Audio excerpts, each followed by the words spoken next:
Programa não recomendado para menores de 12 anos.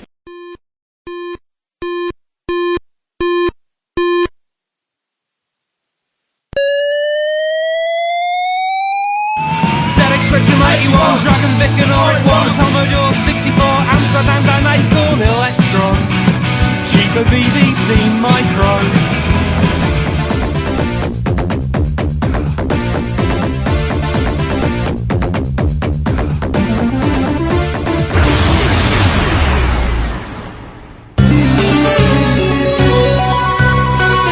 Retrópolis, a cidade dos clássicos. Aí, Tete, que atenção, me chama que eu vou, que é só porno. Bom dia, boa tarde, boa noite e sejam bem-vindos a mais um episódio do Retrópolis, seu podcast. Você sabe o que é, PVS-CPC, Estados Clássicos, tudo. Plá, plá, plá. Aquele resto que a gente já tá mais que careca de saber, alguns estão até careca sem saber. E nessa nossa mesa simpática e pentagonal, porque hoje é dia de invocar o mal. Eu, Giovanni Nunes, e quem mais por aí? Eu, Ricardo Pinheiro, lembrando que esse aqui é o episódio número 166. The worst episode ever. É frequência de Pentium. O pessoal leu a descrição do episódio, poxa. Estou eu aqui também, Juan Carlos Castro, e, gente, apesar disto não ser um episódio do Repórter Retro, para o próximo ponto do nosso polígono, nós vamos ter que chamar Zeus. Rise from your grave. Bom dia, boa tarde, boa noite. Eu não voltei a fazer podcasts at all. Eu sou César Cardoso, mas hoje eu estou de vilão especialmente convidado para comentar sobre o Pentium 66, né? Sobre toda a alegria que era ter um Pentium 66. Achou errado, otário? Não é do Pentium 66 não, né? Não, mas é da mesma época. É quase da mesma época. Se bem que o Pentium tinha aquela configuração maluca de pino nas placas-mãe, que cada modelo de Pentium tinha uma voltagem. Se você errasse aquela configuração de jumper, você queimava o seu Pentium novinho em folha. Sem nem mesmo poder usar a máquina. Bem, acho que vocês ouviram a música lá na abertura. Nós já devem pensar vendo o mês, ouviram a música e devem intuir qual será o assunto desse episódio. Acertou, otário? Sim, gente, é mais um episódio de pornografia. Eu entendi errado, então. Pois é, não vamos falar de 30 anos de pornografia, 30 anos de internet comercial no Brasil. Isso. Bom lembrar que é acesso comercial, diferente do acesso acadêmico, que começou alguns anos antes, né? Sim. No Brasil, o acesso acadêmico começou em 1988 com a Bitnet. Isso. Mas vamos lá, vamos começar pelo nosso roteirado aqui, que é óbvio, né? Mas o que é a internet mesmo? Além de, obviamente, um grande repositório de pornografia para quem tá careca e grisalho de saber. Pra quem tá depilando a palma da mão. Também. Pra quem tá careca de usar o idem. Aqui é um canto muito esquisito. Quando eu dou aula, eu falo de redes, eu defino a internet como um coletivo de redes. Eu sempre falo para os alunos que a internet não é uma rede, é um coletivo de centenas de milhões de redes. Uma interconexão de redes nas diversas topologias e tecnologias, que são interligadas basicamente usando a arquitetura TCP/IP, que usando toda essa mágica do protocolo, dessa arquitetura, conseguem se enxergar e trocar pacotes entre si. Ou seja, é esse troço aí, através do qual você está ouvindo este troço aqui. Exatamente.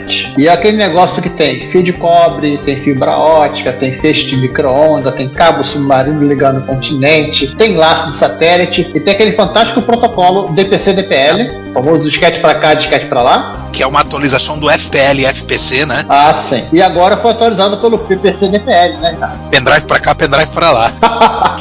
Vocês esqueceram do mais importante, transmissão de dados via água. Vocês não lembram do... O Google mostrou a transmissão de dados da Waternet. Tudo bem, era 1º de abril. E tendo pombo também. Porra, fundamental. Transmissão de dados usando pombos.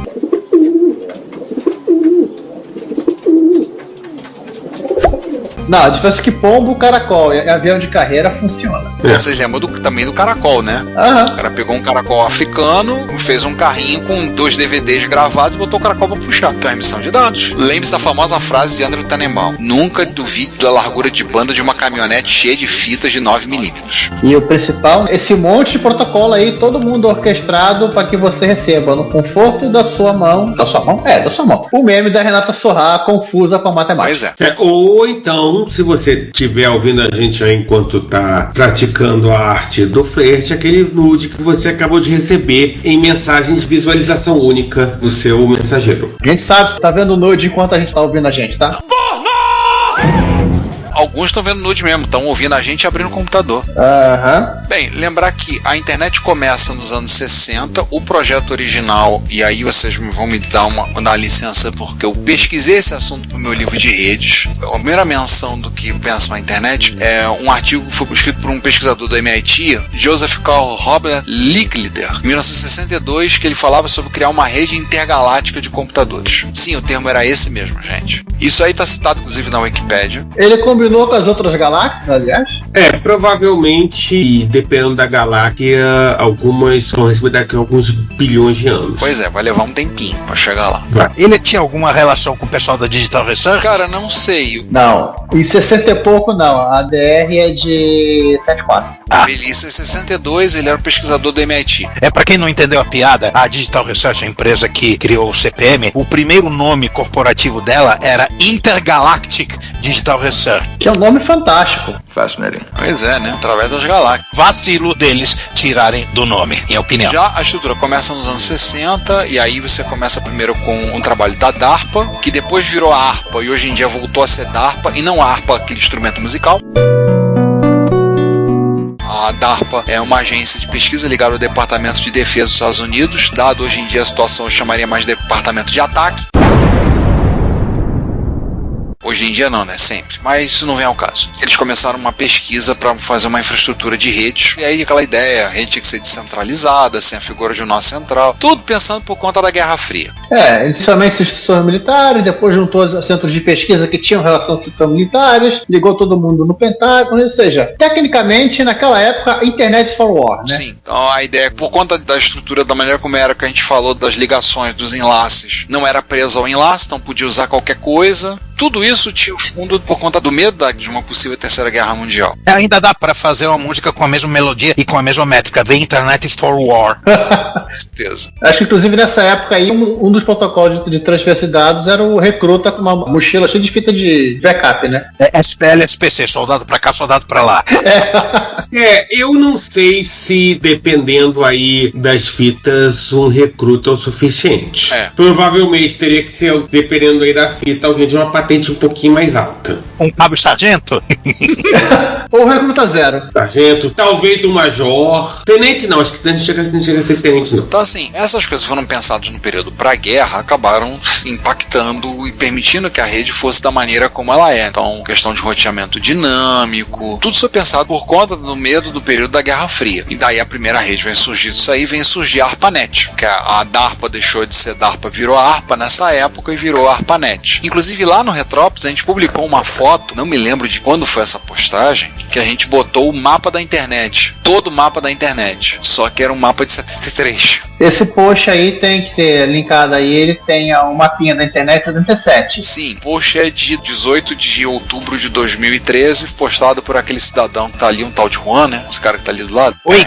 Aliás, eu agradeço porque eu meti essa foto no material didático lá da escola. E meti no livro, no meu livro de rede, tá lá. Mais uma vez, servimos bem para servir sempre. Pois é. A ARPANET toma forma em 69. O protocolo não era CP/IP ainda, era o NCP. Mas lembrar também o seguinte, a primeira mensagem com a internet era literalmente 2 pontos, tinha mais que isso. Era fácil até decorar qual eram os gostos de cada ponta. A primeira mensagem ela foi enviada entre o computador da UCLA, a Universidade da Califórnia, campo de Los Angeles, e o SRI, que é o Stanford Research Institute, que foi no dia 29 de outubro de 69. E apesar do ano e apesar de ser o início da internet, não era porn. Não. Ainda não. A segunda foi. Aí já começaram a mandar aquelas imagens, aqueles porns feitos em ASCII art. Nossa, imprimi muito disso no Boros do IME.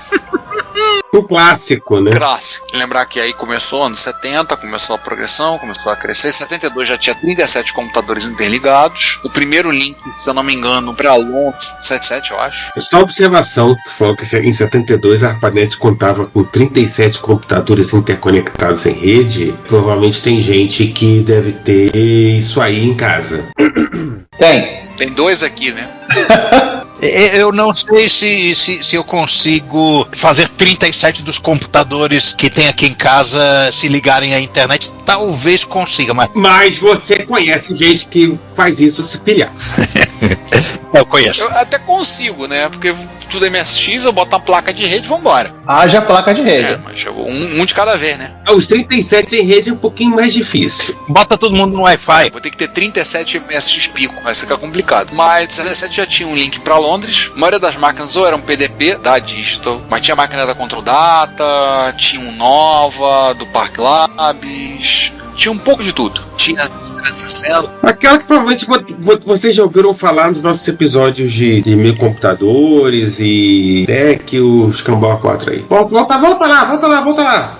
Volta. A maioria, no mínimo, só devia ser PDP, porque o PDP era uma máquina barata, dava pra comprar um monte. Sim. Inclusive, assim, dava pra arriscar deixar a máquina ligada o dia inteiro. Com certeza. E a madrugada também. Com certeza. Em 77 já tinha link pra Londres, e aí a coisa foi expandindo, aí na década de 80 expandiu pra uso em fins comerciais também privados, e aí começou a migração do protocolo do NCP para o TCP/IP. Inclusive houve uma dificuldade técnica aí nas primeiras ligações para Londres, que os bits tinham que trafegar do lado esquerdo.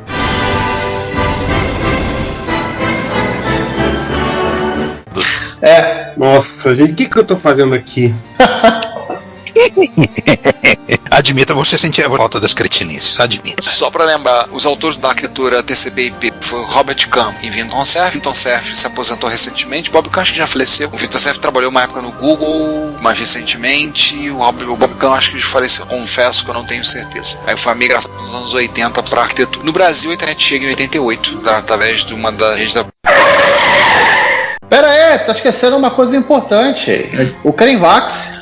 A primeira fake news, né? Primeira fake news na internet. Qual é a história do Crenvax? Eu não lembro dessa. O Crenvax foi um texto na Usenet postado por um holandês. Vários centros europeus já estavam interconectados na internet nessa época. E o sujeito, no 1º de abril de 84, resolveu escrever um texto simpático em inglês, assinado como se fosse Rita Khrushchev, se não estou enganado, está anunciando a entrada da União Soviética na internet, ou na ARPANET, por assim dizer. Konstantin Chernenko foi o antecessor do Gorbachev. Chernenko, obrigado. O Chernenko. Foi o Yuri Andropov, depois foi o Chernenko, foi por um tempo, depois foi o Gorbachev. E aí ele escreveu todo um texto lá, explicando os motivos da entrada, não sei o que lá, falando que realmente estamos aqui para dialogar, e termina convidando todo mundo para abrir uma garrafa de champanhe, se não estou enganado, e celebrar essa data. Isso, claro, era uma piada, era uma brincadeira. O Bloco Oriental não tinha acesso ainda à internet, porém, isso gerou certo burburinho. Algumas pessoas ficaram preocupadas, alguns militares ficaram mais preocupados ainda, porque eles eram ligados direto nessa rede, e teve até, inclusive, alguns congressistas americanos que também ficaram preocupados. E uma curiosidade que eu achei aqui, isso ocorreu em 84, em 1990, quando finalmente a União Soviética ainda entrou na internet, ela adotou como o nome de domínio Crenvax, em homenagem a essa fake news. Esses comunistas são os gaiatos. São os gaiatos. Já que a gente falou em fake news, vamos lembrar também o principal, né? O Al Gore não inventou a internet. Ele não só não inventou, como não disse que inventou. Nunca disse, apesar de que a internet tem diversos algoritmos funcionando, né? Pois é, né? Kill it! Kill it! Respeito. Essa piada não é minha, essa piada já é a evolução da piada do Al Gore não inventou a internet. É sério. Ai. Agora vamos falar de coisa séria. Vamos falar com isso a internet acadêmica no Brasil. Bora? A internet começa academicamente em 1988, com uma conexão estabelecida entre um computador do Laboratório Nacional de Computação Científica, que ficava na época sede dentro do campus da FRJ, na Praia Vermelha, no bairro de Botafogo. Passava ali do lado todo dia para ir pro IME. Eu cheguei a fazer, coisa uns 10 anos depois, eu fiz uma pesquisa no LNCC lá. Depois o LNCC se mudou, hoje em dia a sede dele está em Petrópolis. Foi dali, do LNCC, com uma rede da Universidade de Maryland, nos Estados Unidos. E no mesmo ano, a FAPESP, né, a Fundação de Amparo à Pesquisa Pesquisa do Estado de São Paulo estabeleceu uma conexão com o Fermi National Accelerator Laboratory, ou seja, Fermilab. É o Fermilab, que é o laboratório ligado ao acelerador de partículas do Fermi, em Chicago, que é homenagem ao Enrico Fermi, e os dois estavam ligados a BitNet. Para lembrar, quem sabe que era o nome de BitNet é Because It's Time to Network. E sim, o pessoal acessava usando aqueles terminal 3090 da IBM. Nota do editor. O terminal, na verdade, é o IBM 3270. Segue o episódio. Aquela monstruosidade, grande e pesada para uma praga. Um detalhe sobre a BitNet: o Giovanni mandou uma revista de guia da internet no Brasil de 1996 com um mapa de quais países já estavam conectados. A maioria já estava conectado, tinha alguns que não estavam conectados, mas um país, a Arábia Saudita, estava conectado exclusivamente à BitNet. É o único em vermelho no mapa. Eu lembro que por volta de 95, 96, até 97, o Paraguai também não estava conectado diretamente. Ele só tinha o UCP, devia também tinha acabado de migrar. Basicamente, sim, ele só tinha um relay de e-mail via UCP aqui do Brasil. Ele tinha uma máquina que ligava para cá, por ligação telefônica, para baixar e-mail. Isso. Só lembrar que lembro, o UCP era conexão serial, né? Gateway tinha um host famoso da Digital, que era o gateway.deck.alguma.com. Deck.deck.com. Esse próprio, que era literalmente uma... Gateway ou Gatekeeper? Acho que era Gatekeeper. Gatekeeper. Era uma grande máquina que fazia troca de pacotes na base do UCP. E legal que é o seguinte, eu lembro do documentário que eu assisti, os caras usavam a própria linha telefônica da DEC para ficar discando, para transmitir as coisas. E um dia alguém do contábil achou, vem cá, essa conta de telefone aqui, isso aí é comunicação de computador. E o cara somente olhou, tá bom. Fazendo DDI pro Brasil, e nem tinha um benefício de discar depois de meia-noite. Não, fazia dizer pro mundo todo. Era um pouco pior. Quando isso começou, as universidades brasileiras aí, São Paulo, Paraná, Rio Grande do Sul, Rio de Janeiro, começaram a se conectar via BitNet, cada um com seu enlace, poder interligar para fazer conexão. Mas isso tinha um problema, né? Que você queria mandar dados. Tem um exemplo legal dessa entrevista que tá aí, vamos botar o link, o pesquisador ele comentando que a universidade lá em Santa Maria, lá no Rio Grande do Sul, queria mandar alguma coisa para o NCC no Rio de Janeiro, o pacote ia lá para os Estados Unidos, Chicago, ia para Maryland, de Maryland descia. E assim ficou por um bom tempo, né?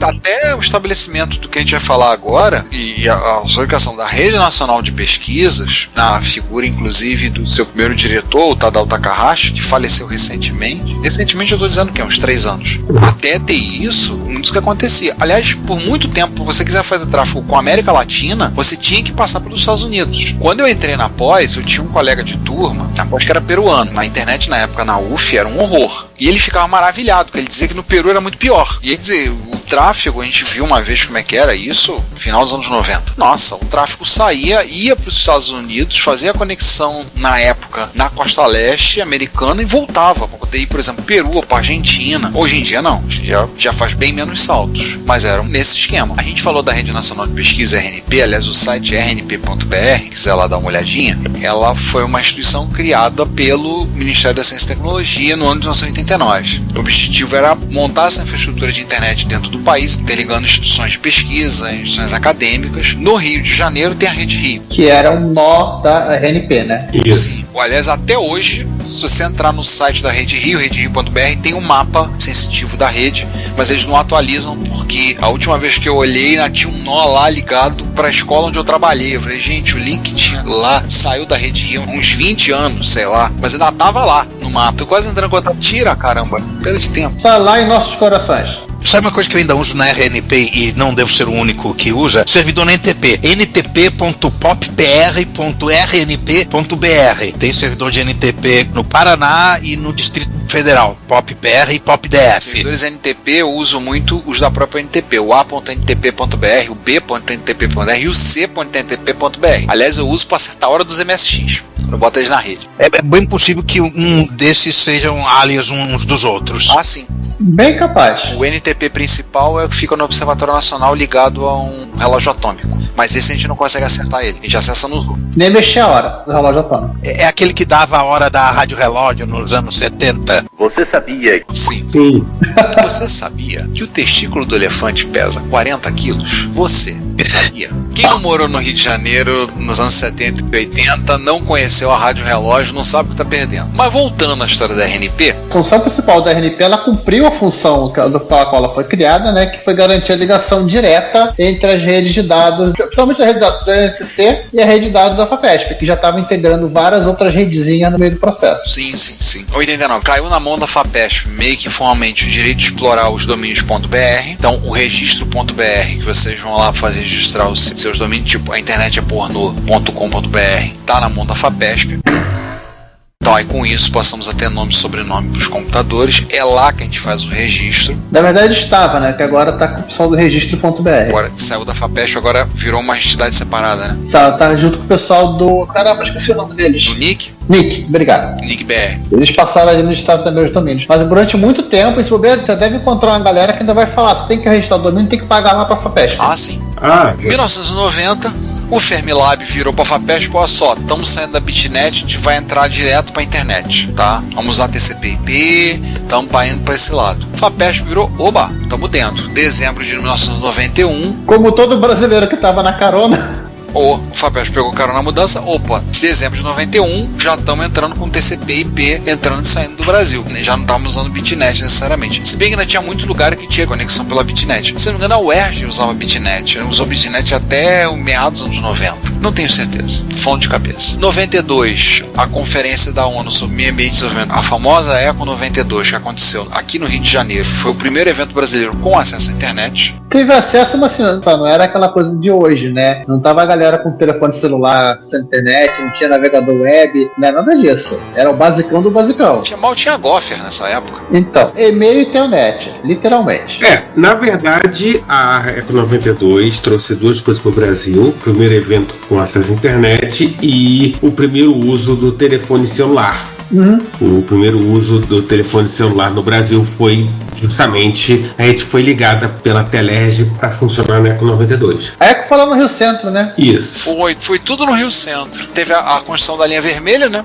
Mas assim, o lado bom de fazer as coisas ali naquela região é que ali é isolado. Tanto que quando, anos mais tarde, a Telerge começou a fazer o teste de telefonia celular digital, eles testavam ali na região da Barra, porque a Barra é cercada de montanhas em todos os cantos. Então se alguma coisa... Era Copacabana? Não, a Barra. Mas eu lembro que eles não estavam fazendo teste em Copacabana, porque Copacabana também é cercado de morro. Não, primeiro na Barra. Porque se as montanhas são mais altas, se der algum erro, der algum problema, começar a dar interferência, a interferência não sai daquela região. E na época não tinha tanta coisa no Recreio, Vargem Grande era bem menos povoado. Sim. Estou vendo aqui, de salto 92. 1993 foi o ano que eu comecei a usar a internet. E começou a stalkear os MSZeros pela internet, né? Não sou capaz de opinar. Também, não espalha não. Em 95 que foi criado o Comitê Gestor da Internet, o CGI-BR, que o objetivo, ele como uma... O CGI é uma autarquia federal ou é uma ONG? Eu não me lembro. CGI, se eu não estou errado, é uma ONG. O objetivo dela é dar diretrizes e políticas de uso da internet no Brasil. Aliás, tem um cidadão que trabalhou com o MSX lá atrás, que hoje em dia está trabalhando, não lembro se ele trabalhou no CGI ou no NIC-BR. Dá um segundo que eu vou achar. É o Matheus Gruber, não sei o que lá? Não, é o Rubens Henrique Cole Jr. O Cool, é isso, ele é da CGI.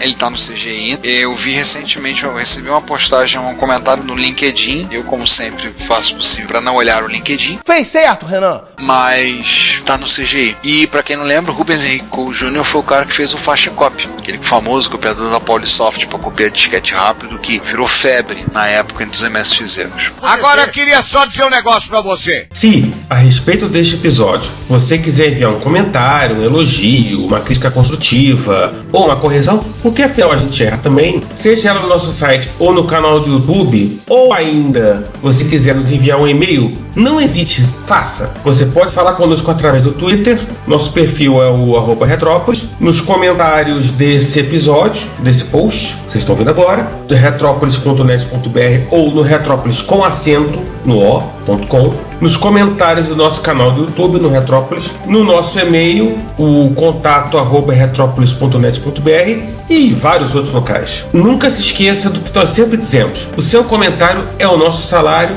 Muito obrigado pelo seu tempo e pela sua audição. Se vocês gostaram, gostaram. Se não gostaram, que se dane. 95, se eu me lembro bem, final de 94 acabou o financiamento do governo americano, porque até então a superestrada da informação, a Information Superhighway, assim que era falado, se referia à internet. Essa aí era do Bill Gates. Não, era do Bill Clinton. Esse era o plano do Bill Gates, só que deu ruim também. Não. O Bill Gates usava outro termo, não era Information Highway, não. Information Superhighway eu lembro de 94, assim. Lembrar que a Microsoft não estava atrasada na internet. Ela se atrasou no negócio. Também que ela tinha entrado de parceria na época com a NBC, fez aquela MS-NBC. Mas voltando, eu me lembro que até o final de 94 a internet recebia financiamento de um órgão de fomento americano, tipo o CNPq ou a CAPES que nós temos no Brasil, um dos múltiplos órgãos deles. E a alegação era esse porque não podia entrar empresa, podia ter site ainda. Os sites estavam começando, os primeiros sites começaram a focar em 94, navegadora Mosaic, Netscape surgiu logo depois, assim. Mas se eu me lembro bem, era porque em 94, aí final de 94 acabou o financiamento. Aí eu não lembro, porque tinha uma jogada que o governo americano tentou fazer para tentar ter o controle e não conseguiu, só falava isso na época, eu não lembro. Isso até hoje tá uma novela, porque hoje a gerência da internet ainda tá com o que seria um equivalente a um departamento de comércio.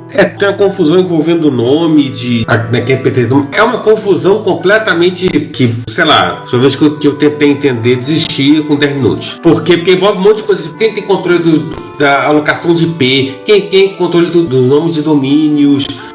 O órgão que cuidava disso hoje em dia tá ligado aonde? Era o IANA, se eu não me engano. Internet Architecture Board, tem o IAB e tinha o que fazia o Internet, o Assignment, que fazia a questão dos blocos de IP. IANA quer dizer Internet Assigned Names Authority. Isso. Esse que eu me lembre, estava ligado ao governo americano, esse passou o controle das Nações Unidas. O Internet Architecture Board eu não sei.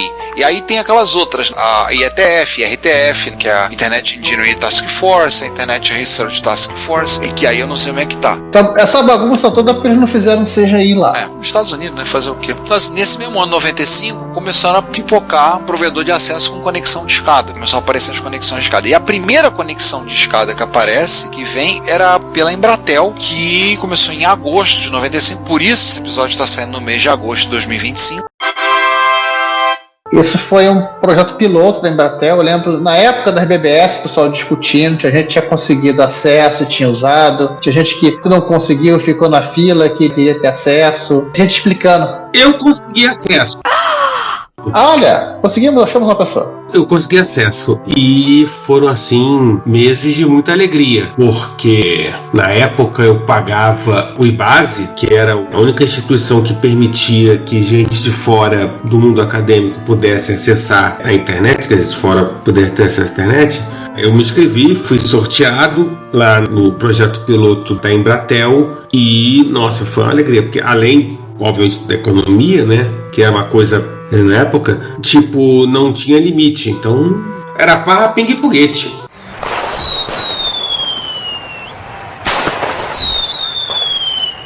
César, eu acho que eu entrei nessa farra pela porta dos fundos, sabe por quê? E foi em 95 mesmo, porque foi por um BBS, pelo BBS Mandic. Eles abriram o gateway deles por PPP, você discava pro BBS normal, com meiozinho com QWK, aquele negócio. Aí eles, numa determinada hora lá em 95, eles abriram, você pode usar PPP. Então você discava de dentro daquele trumpet WinSock, pá, você entrava na internet. Era uma internet de escada, só que era via um BBS. E eles não foram únicos a fazer isso. Não.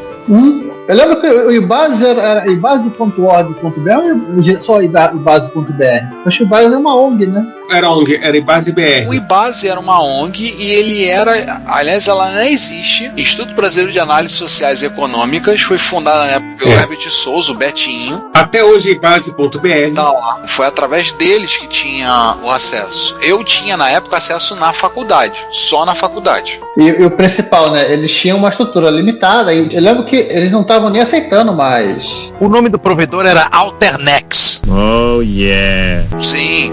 Eu lembro do Alternex. Foi o primeiro provedor a ter acesso. Era ligado ao IBASE, né? Isso, era ligado ao IBASE. Só que tinha as limitações do IBASE e, se eu não estou errado, tinha um número de horas. Eu não estou puxando aqui de 30 anos atrás. Eu lembro de coisas assim, acho que o lance era porque a estrutura deles também não era muito grande. Não dá para comportar todo mundo do Rio de Janeiro querendo conectar a internet. Não era. E era, cara, não era o troço barato porque tinha limitação de velocidade, etc e tal. Quando a Embratel liberou o piloto e eu tirei o bilhete premiado, cara, assim, a diferença é brutal pra época. Brutal. Porque apesar de tudo contar com, enfim, ainda ter que pagar pulso, da descarga, etc e tal, era tudo tão mais rápido e era tudo tão mais ilimitado. Você tava no link, né? Tipo, era uma coisa incrível a velocidade. Eu confesso que eu fiquei muito triste quando, tipo, acabou o período de testes e eu fui chutado. Chorei, chorei, até ficar com dó de mim. Era via Rempack, não era? Não. Não, era PPP normal. Era normal. Ah, tá. A diferença era essa, tipo, o modelo que a Embratel usou para o provedor dela, o teste foi o modelo que os provedores usaram depois, quando em linha de escada, mas aí vamos conversar sobre isso lá na frente.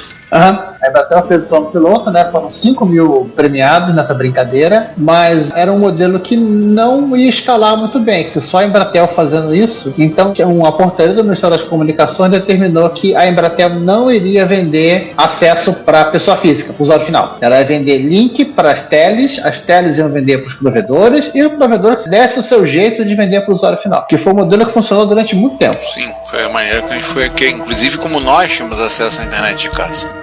Pra criançada que deve estar perguntando que é isso, você pagava duas contas separadas. Você pagava a conta da companhia telefônica, pagava lá o seu pulso. Eu não vou aqui explicar o que é pulso, eu procuro aí na internet os métodos de tarifação, e você pagava uma outra conta para o provedor. Teles, mesmo depois do desmonte do sistema Telebrás, as teles continuaram proibidas durante muito tempo de vender acesso, porque só, na época só tinha acesso ao discado. Então você pagava duas contas. Pagava a conta da internet, que era uma conta separada da conta do telefone. Sim, nós tínhamos, o nosso acesso era por tempo. Então os provedores forneciam, a gente começava a pagar tipo 20 horas por mês de internet. E você usava o discador, não que o discador fosse algo proprietário, mas sim porque no discador você sabia o tempo que você tinha disponível. Sim. E tinha isso, tipo, na época dos testes da Embratel, não tinha limite de tempo, era alegria. Mas enfim, vamos fazer o seguinte,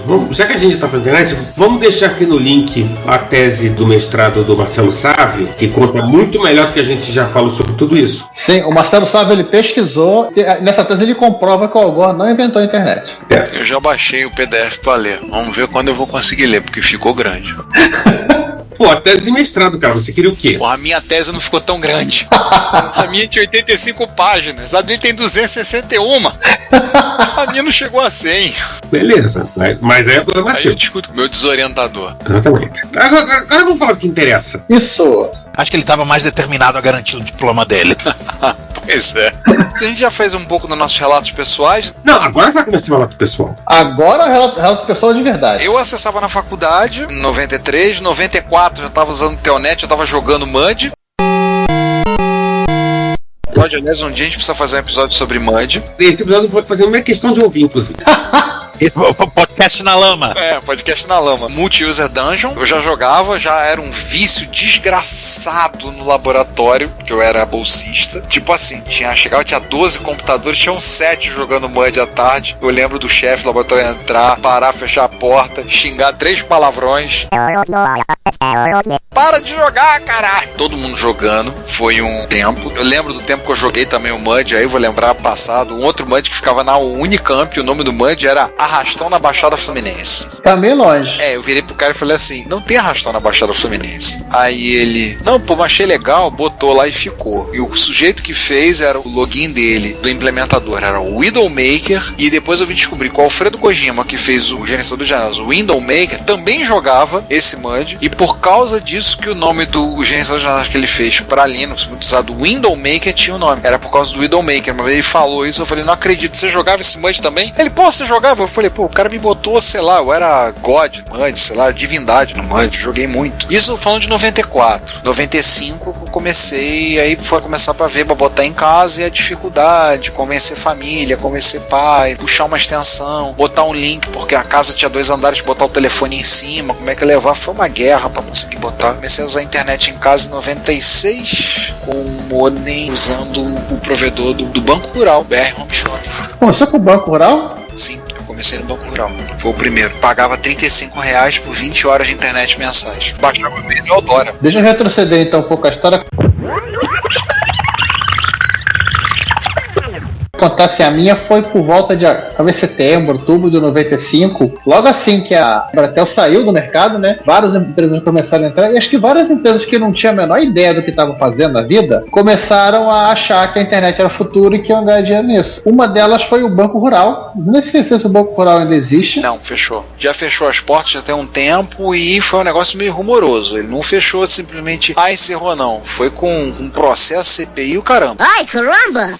Como todo bom banco. Você quer o adjetivo bom pode ser colocado num banco. Eles resolveram assim, acho que eles resolveram que queriam criar uma janela de negócios para o banco e criar o domínio Home Shopping. E criaram o provedor, né, que era o BR de Banco Rural, não de Brasil, Home Shopping. Que, bem, era um domínio gigantesco para se escrever, então não se deram conta desse detalhe, que era homeshopping.com.br. Eu lembro que eu fui na hora do almoço, estava trabalhando no centro, para ver como é que era, tinha já lido alguma coisa, tinha pegado alguma informação, e era no prédio do Banco Rural, lá no centro, ali na Calógera, se não estou enganado. Se na Calógera era na Presidente Roosevelt. Não lembro que porta era o acesso. E eu fui para devia ser uma ala que estava arrumando que não tinha nada do provedor ali. Era basicamente um andar quase vazio, só com as baias vazias. Eu falei com alguém, o cara explicou, né, o que era, falou os preços, os planos, não vou lembrar de cabeça, que só tem 1 milhão de anos. Eu perguntei, como é que eu faço para me inscrever? Aí ele pegou uma folha de papel, gente, e você preenche aqui os seus dados, nome, endereço, CPF, carteira de identidade.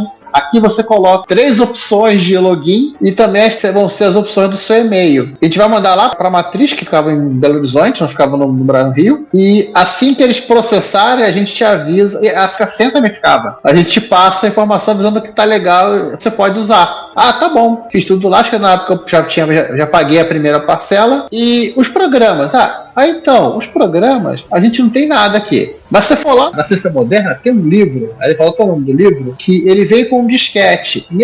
Dois disquetes, nele tem tudo que você precisa. Tipo, eu tinha que comprar o livro ainda. Aí quando eu voltei pro trabalho, tinha um colega lá que ele já estava mais experiente de internet com isso. Ele falou, se preocupa não que eu já tenho os programas. Ali passou o Trumpet Sock, acho que eram 2 disquetes mesmo, porque o Netscape cabia em um disquete, as versões beta do Netscape. E só ele. Era o Netscape, ele passou o Trumpet Sock, explicou mais ou menos a configuração e passou, acho que foi algum programa de e-mail, de telnet, só para desencargo de consciência. Aí demorou, acho que 3 ou 4 dias para chegar o retorno dos caras que o meu login tinha sido feito. E eu vou contar uma coisa, o autenticador do Home Shop às vezes ele dava ruim, porque ele tinha o ponto de presença no Rio, que era o modem, propriamente dito, onde discava, havia o handshake e o PPP, estabeleceu a conexão do PPP e mandava o usuário e senha. E geralmente o usuário e senha, quando ele manda, às vezes ele dava um delay, o delay era um pouco alto, ele não conseguia voltar a tempo, porque tinha que ir lá em Belo Horizonte. E aí, depois todo de tom de descarga, toda aquela espera, a conexão caía. Aí você tinha que ligar de novo. E torcer para dessa vez não dar o erro de Takaki. Só uma coisinha sobre o Banco Rural. O Banco Rural chegou a ser, por essa época, o 18º maior banco do Brasil, mas ele passou por dificuldades financeiras. Em 2013,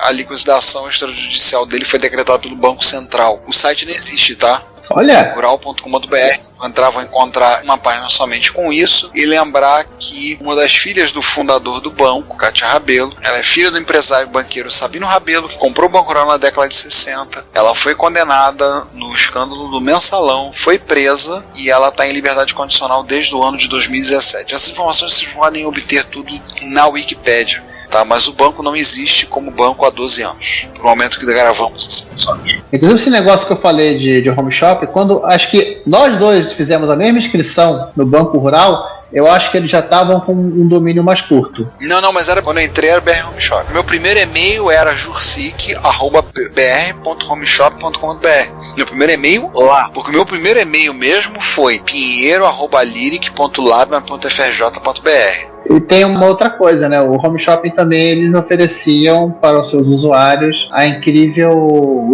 espaço de armazenamento para fazer uma página web, se não estou enganado, em 24K. 25, eu lembro. 25 ou 10. Eu taço assim. Era muito pouco. Muito pouco. Não era nada.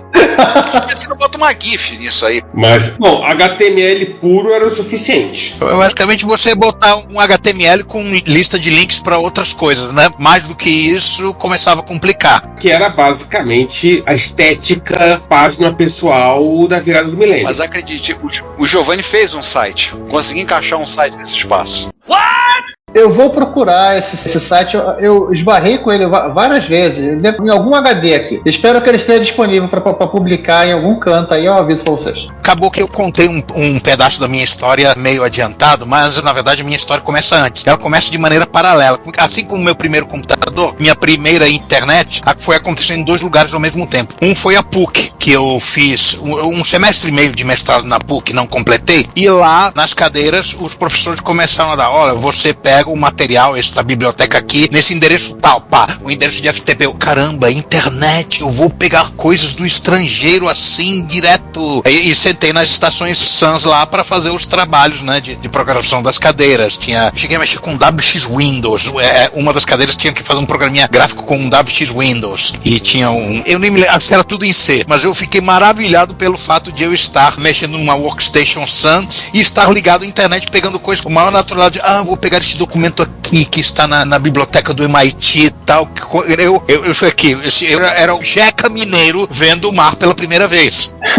Total. Enquanto isso, eu estava trabalhando como CNE, trabalhando com rede local, né? Implementando servidor e a rede com DOS, coaxial e escambau. E numa dessas, a Novell resolveu fazer uma proposta ao chefe da empresa onde eu trabalhava, que, vocês têm esse cara que fez os exames para CNE super rápido, eu no caso, né? Será que ele não poderia dar suporte no nosso BBS? Aí eles me deram acesso gratuito ao BBS Mandic, um número de telefone de São Paulo, só que com o número 0800 para eu ligar. Resultado, eu tinha internet limitada em casa. Que inveja. Juan, deixa eu fazer uma pergunta aqui. Você não foi o mítico cara que instalou a Novell com o monitor desligado, não, né? Cara, eu não te dou certeza absoluta que não. Eu tô, assim, 20% sim, 80% não, mas... Pragas de guerra aparecendo nesse momento.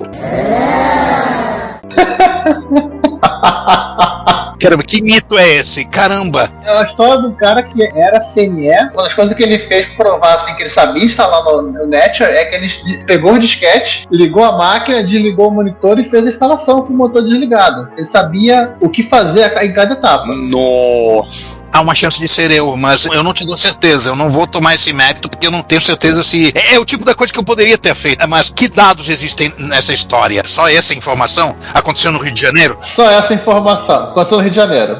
Pode ter sido, mas não garanto não, tá? É algo que eu poderia ter feito. Porque eu realmente conhecia aquele negócio de cima pra baixo, de trás pra frente. Mas aí o que aconteceu? Tem o BBS agora, e eu comecei eu passava 10% do tempo respondendo as perguntas do pessoal no fórum de Network, e eu 90% do tempo vendo fórum de televisão, de filme, de Fórmula 1, de qualquer coisa. Nada fora do normal. Nada fora do normal. O uso normal. E aí, de repente, eu já tinha sido exposto à internet e ao TCP/IP, mesmo porque eu já tinha implementado vários produtos de interoperabilidade, né? De network com TCP, eles tinham NLMs que faziam gateway para NFS e acesso de Unix a servidores network e vice-versa. Eu já era familiar com TCP/IP, já era familiar com a internet por conta da PUC. E aí, o Mandic resolveu oferecer um gateway PPP. Olha, agora vocês podem rodar esse comando PPP e você bota esse script aqui no seu discador para passar o nome e senha e você pode acessar a internet. Aí foi realmente o meu primeiro acesso à internet como consumidor, por uma via totalmente torta. Eu acho que ninguém teve uma história de acesso à internet nem vagamente similar à minha.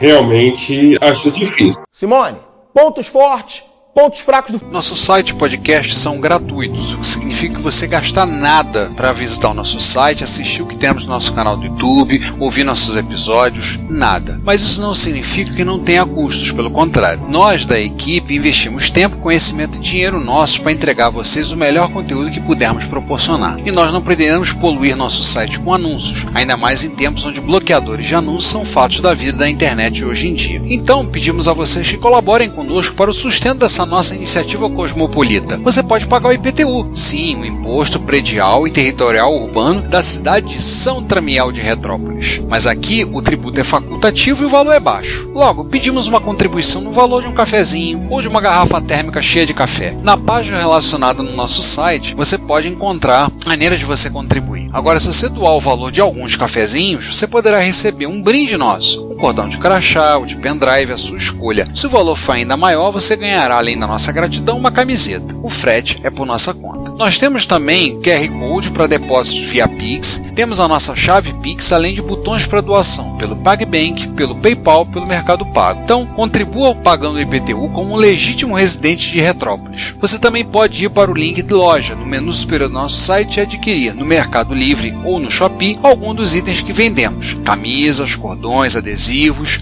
os itens das nossas campanhas de financiamento coletivo, como os baralhos de amigos e videogames e o livro do MSX2 revelado. Temos também links de afiliados que estão na lateral direita do site, abaixo das nossas redes sociais. Se você for comprar algo na AliExpress ou na Amazon, acesse o site a partir dos nossos links, que receberemos uma pequena comissão da sua compra. E, por último, se você quiser doar algum item de hardware, aceitamos de bom grado. Sempre temos interesse em incorporar o erário retropolitano, algum microclássico que precisa de carinho e amor para dar alegria a muita gente. Todas as doações, lucro obtido nas vendas, comissões de link de afiliados, tudo é revertido para a Secretaria de Fazenda de Retrópolis para a manutenção da estrutura da nossa cidade, e você estará nos ajudando a manter a Cidade dos Clássicos viva e ativa. Muito obrigado pelo seu apoio. Seu reconhecimento não tem preço. Mas acabou o programa já, então não vai dar tempo de falar. Tá falando bastante de modem aqui, né? Lembrar que o mínimo para você ter uma conexão razoável era o 9600, que às vezes era o quanto você conseguia ter uma conexão estabelecida num dia de chuva.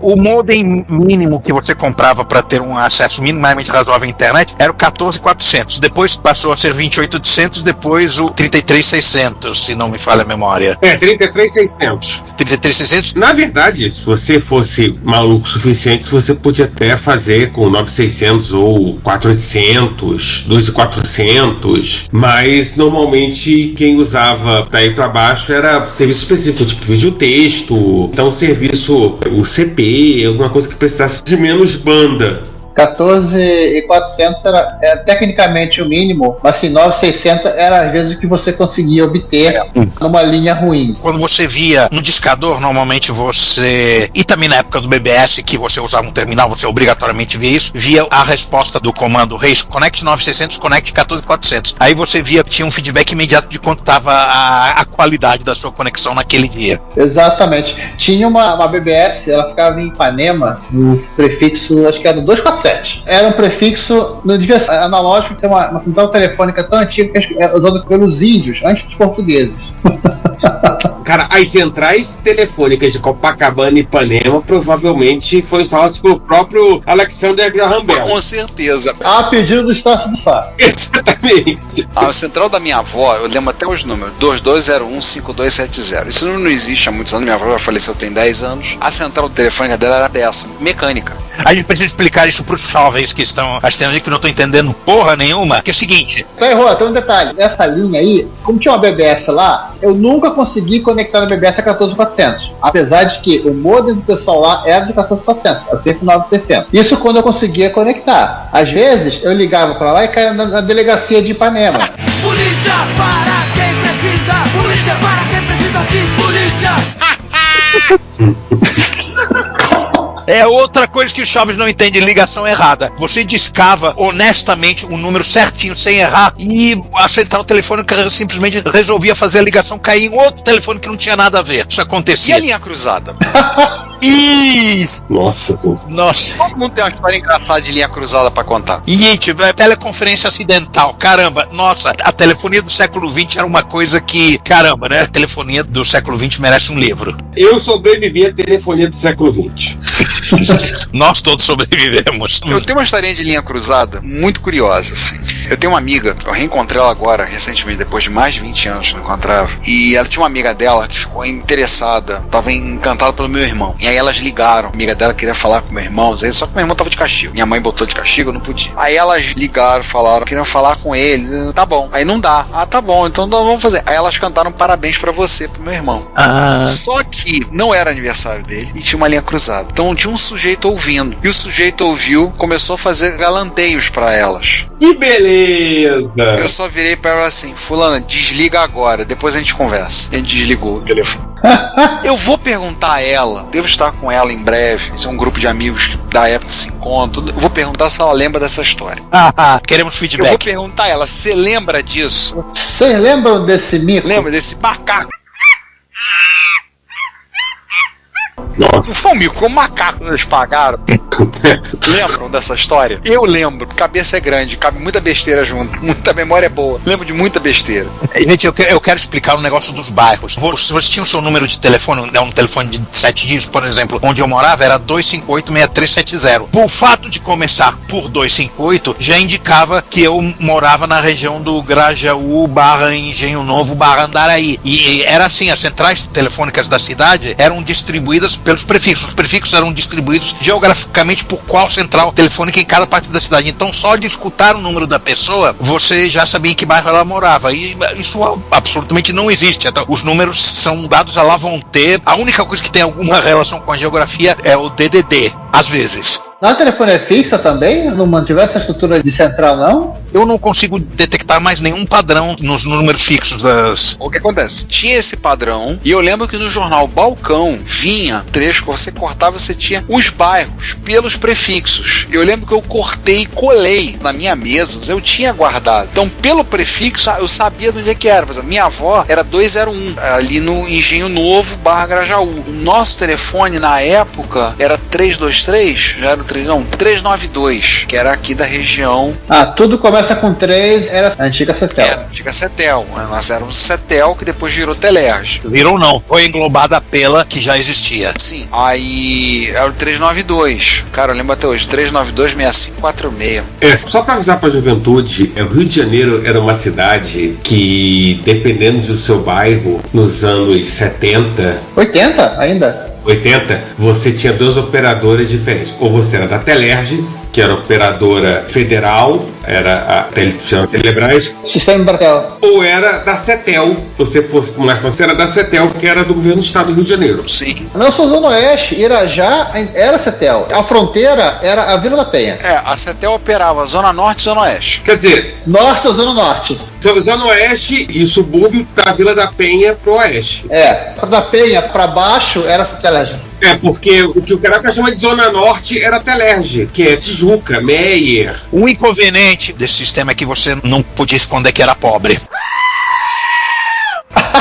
Olha, só de você dar seu número de telefone, as pessoas falavam, já sabia onde morava. Inicialmente a Cetel operava nos bairros de Bento Ribeiro, Irajá, Grande Nação de Jacarepaguá, Bangu, Campo Grande, Santa Cruz, Ilha do Governador, Paquetá e Barra da Tijuca, que na época eram nada. Gente, perceberam que esse episódio, de repente, deixou de ser um episódio sobre internet, passou a ser um episódio sobre telefonia?